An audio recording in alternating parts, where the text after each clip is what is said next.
नमस्कार प्रिय विद्यार्थियों, मैं अनुराग झंवर आज आपके लिए एक बार फिर से इस एजुकेशनल वीडियो पे एक लेटेस्ट टॉपिक लेके आया हूँ, जिसकी चर्चा अक्सर की जाती है जब महंगाई कम या ज़्यादा हो रही है। ये जो नोट्स हैं वो इंग्लिश में हैं, ताकि इंग्लिश मीडियम स्टूडेंट को भी लगे कि उनके लिए भी कुछ चीज़ें तैयार की गई हैं। यहाँ पे मैं डिस्कस करूँगा आपके सामने मॉनेटरी पॉलिसी कमेटी।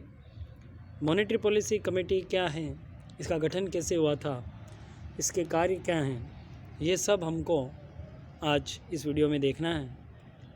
तो आप मॉनेटरी पॉलिसी कमेटी के बारे में जानें उससे पहले मैं आपको आरबीआई के बारे में बताना चाहूँगा। एक शॉर्ट में हम देखते हैं आरबीआई क्या। RBI is reserve bank of India, जिसकी स्थापना 1 अप्रैल 1935 को हुई आरबीआई एक्ट 1934 के तहत, और 1949 में जब इनका राष्ट्रीयकरण किया गया, सरकार ने जितने भी निजी लोग थे उन सब से हिस्सेदारी खरीद ली और आरबीआई केंद्र सरकार के अधीन कार्य करने लग गई।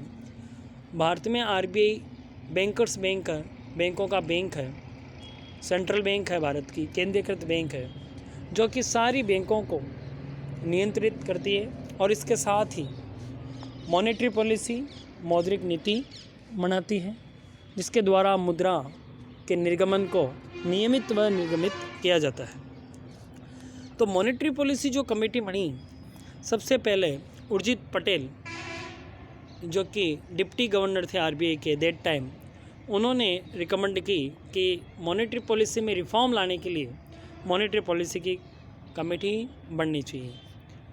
RBI Act 1934 has been awarded by the Financial Act 2016। देखिए, RBI Act 1934 has been amended by the Finance Act 2016। जो RBI Act था 1934 में, उसमें संशोधन लाया गया वित्तीय बिल 2016 के माध्यम से, to provide for statutory and institutionalised framework for a MPC। और ये कानून क्यों लाया गया, ये सुधार क्यों किया गया, अमेंडमेंट क्यों किया गया, ताकि एक वैधानिक और एक संस्थागत एक ढांचा, एक प्रारूप तैयार किया जाए, ताकि जो मूल्य हैं उनमें स्थिरता रहे, while keeping in the mind the objective of growth. देखिए, एक तरफ आपको देश की गति भी बढ़ानी है, अर्थव्यवस्था की जो गति है वो भी तेज़ बनी रहे, दूसरी तरफ उसके जो दुष्परिणाम आते हैं जो कि महंगाई के रूप में देखने को मिले, वो भी हमको न मिले। तो इन दो ऑब्जेक्टिव को ध्यान में रखते हुए आरबीआई एक्ट 1934 है, उसमें संशोधन लाया गया वित्तीय बिल 2016 के माध्यम से। और उसका क्या इफेक्ट पड़ा वो हम देखते हैं आगे। The MPC would entertain interested with the task of fixing the benchmark policy rate. देखिए, आरबीआई कई तरह की जो पॉलिसी रेट्स है वो जारी करती है, लेकिन जो प्रमुख जो आरबीआई का जो हथियार है, जो टूल है, वो है रेपो रेट, जिसके माध्यम से आरबीआई मुद्रा की मात्रा को नियंत्रित करती है। रेपो रेट वो रेट होती है जिस पे आरबीआई बैंक्स को लोन प्रोवाइड करती है। कभी हम डिटेल में और देखेंगे, अभी शॉर्ट टर्म में देख लीजिए कि वो दर जिस दर पर आरबीआई ज़रूरत पड़ने पर कमर्शियल बैंक्स को उधार देती है, वो रेपो रेट कहलाती है। शॉर्ट टर्म के लिए होता ही। तो रेपो रेट जो है वो क्या दर होगी जिस पे हम लोन देंगे बैंक्स को, तो ये जो रेपो रेट है इसको आपको ऐसे एडजस्ट करना है ताकि आपकी महंगाई नियंत्रित रहे। और यही इस MPC का ऑब्जेक्टिव है कि ये कंट्रोल करेंगे कि आपकी रेपो रेट क्या होगी, उसको ये तय करेंगे। और ये देखो, पहले से लिखा हुआ बेंचमार्क पॉलिसी रेट है। आजकल रेपो रेट में चेंज हो रहा है, और रेपो रेट में जो चेंजेज होता है उसके अकॉर्डिंग जो अदर्स रेट हैं, चाहे वो रिवर्स रेपो रेट हो, चाहे वो SLR, वही सब तय होती हैं। तो हम आगे देखेंगे। The MPC would interested with the task of fixing the benchmark policy rate required to contain inflation within specified target level. देखो, आरबीआई ने जो MPC कमेटी बनाई, उस MPC कमेटी ने जो इन्फ्लेशन का जो टारगेट है वो 4% रखा है। और उसमें +-2% की उन्होंने गुंजाइश रखी है। अगर हम 4% से -2% करें तो इट्स 2%, और 4% में 2% ऐड करें तो इट्स 6%। मतलब there is a range between 2 to 6%, and the ideal condition is the 4%. सो और inflation should not cross that specified limit, either down side और अपर साइड। तो हमारी जो इन्फ्लेशन है वो 2 से 6% के बीच में बनी रहे।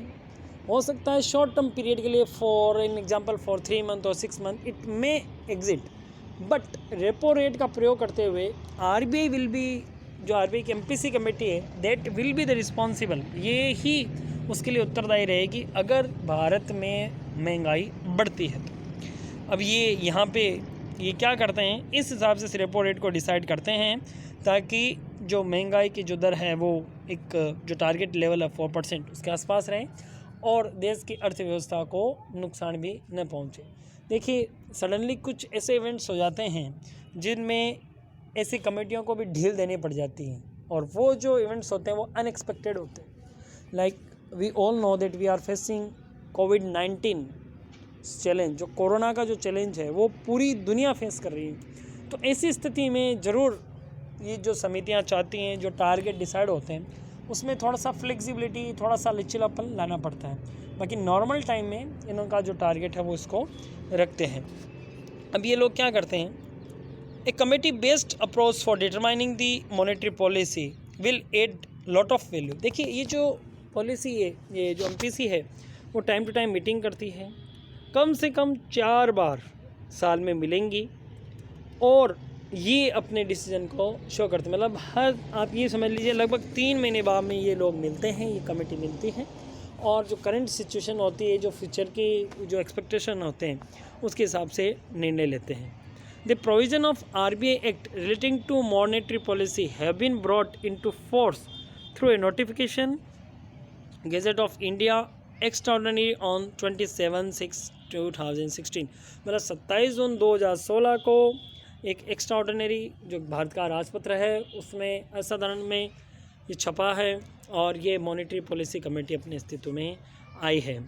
The government in consultation with RBI has notified the inflation target, ये मैं आपसे डिस्कस कर चुका हूँ। ये गजेट आया 5 अगस्त 2016 को, जिसमें 31 मार्च 2021 तक जब एंड होने वाला है, 31 मार्च 2021 तक जो इन्फ्लेशन टारगेट रखा गया था वो 4% रखा गया था, +-2%। और मैंने ये बीच में आपको बता ही दिया कि कुछ अनएक्सपेक्टेड इवेंट आ गए तो उसके कारण से ये ज़रूर थोड़ा सा जो लेवल है वो ऊपर नीचे हुआ, लेकिन ये हमने तय किया था, ये एमपीसी ने तय किया था कि 31 मार्च 2021 तक हमारा जो इन्फ्लेशन टारगेट है वो 4% रहेगा, +-2% को देखते हैं। As the provision of the RBI Act, out of 6 members of MPC, 3 members will be from the RBI and the other 3 members of MPC will be appointed by the central government. The power conferred by the section 45ZB. देखिए जो RBI का act है 45ZB, उसमें ये provision रखा गया है कि जो मॉनेटरी पॉलिसी कमेटी में जो 6 मेंबर होंगे उनमें से 3 मेंबर अपॉइंट होंगे RBI के थ्रू, RBI की तरफ से, और 3 जो मेंबर होंगे उनको सेंट्रल गवर्नमेंट अपॉइंट करेगी। जो 29 सितंबर 2016 को जो फर्स्ट टाइम एमपीसी कंपोज हुई, उसमें देखिए जब उर्जित आर पटेल ने एमपीसी की सिफारिश की थी, that time he was a deputy governor, लेकिन after that he become the governor, he become the RBI governor. तो जो उर्जित आर पटेल जो गवर्नर थे वो इसके एमपीसी के फर्स्ट चेयरमैन थे। जो deputy governor of the bank in charge of monetary policy थे वीरल वी आचार्य, वो भी इसके मेंबर थे। वन ऑफिसर ऑफ दी, एक ऑफिसर था जिसको नॉमिनेट किया था बैंकों की तरफ से, माइकल, वो थे। श्री चेतन घाटे थे, इनको सेंट्रल गवर्नमेंट ने अपॉइंट किया था, श्री चेतन घाटे को, प्रोफेसर पामी दुआ को, and doctor Ravindra H Dhokaliya. Ravindra H Dhokaliya IIM Ahmedabad, जो कि एक प्रेस्टिजियस इंस्टीट्यूट है MBA कोर्स के लिए, PGDM कोर्स के लिए, तो वहाँ के जो निदेशक थे वो डॉक्टर प्रोफेसर पामी दुआ, जो दिल्ली स्कूल ऑफ इकोनॉमिक्स में एक बड़े अच्छा नाम है, एक वेल नोन नाम है इकोनॉमिक्स के फील्ड में, और चेतन घाटे जी जिन्होंने भी बहुत सारे अपनी थ्योरीज दी हैं भारत के विकास के लिए। तो इन तीनों लोगों को सेंट्रल गवर्नमेंट ने अपॉइंट किया था। 3 मेंबर्स जो स्टार्टिंग के थे वो आरबीआई की तरफ से थे। इनका जो टेन्योर रखा गया वो 4 साल के लिए रखा गया। और जो मीटिंग जब इनकी होगी, there are total 6 member and the quorum will be the 4 member, कि एटलीस्ट 4 मेंबर तो होने ही चाहिए। जो भी डिसीजन लिया जाएगा मीटिंग के अंदर वो डेमोक्रेटिक रूप में रखा जाएगा। हर मेंबर का एक वोट होगा। और जैसे 6 मेंबर हैं तो अगर जिस डिसीजन पे 4 होंगे तो वो डिसीजन अप्लाई होगा, या 5 है तो जहाँ 3 होंगे तो वहाँ पे अप्लाई होगा। और अगर कभी ऐसा होता है कि नंबर्स आर इक्वल टू 2, तो जो चेयरमैन होगा जो वो डिसाइड करेगा कि भैया किसको करना हो। जो अभी हम देख रहे हैं आरबीआई गवर्नर ही खुद चेयरमैन थे, तो वो डिसाइड करेंगे कि क्या रखा जाएगा। MPC replace earlier method of TSE, technical advisory committee, in which decision taken by the RBI and member can only advise. देखिए, पहले जो कमेटी थी जो कि राय देती थी उसका नाम था टेक्निकल एडवाइजरी कमेटी, लेकिन उसके पास डिसीजन पावर नहीं था। वो अपनी राय दे सकते थे पर वोट नहीं दे सकते थे। But after the MPC implemented, the members not only can give the advice but they also vote for the favour of their recommendation. अपने रिकमेंडेशन के साथ में वो अपना वोट भी दे सकते हैं। तो ये एक नया जो सुधार हुआ भारत के मौद्रिक बाजार में कि आरबीआई ने एक पर्टिकुलरली इन्फ्लेशन को कम करने के लिए और ग्रोथ को आगे बढ़ाने के लिए एक प्रॉपर एक कॉन्स्टिट्यूशनल फ्रेमवर्क बनाया है, एक इंस्टीट्यूट बनाया है और बाकायदा आरबीआई एक्ट में उसका संशोधन किया गया है। तो this is all for today. आज के लिए इतना। ये एमपीसी कमेटी के बारे में था। ऐसा आपको समझ में आया होगा।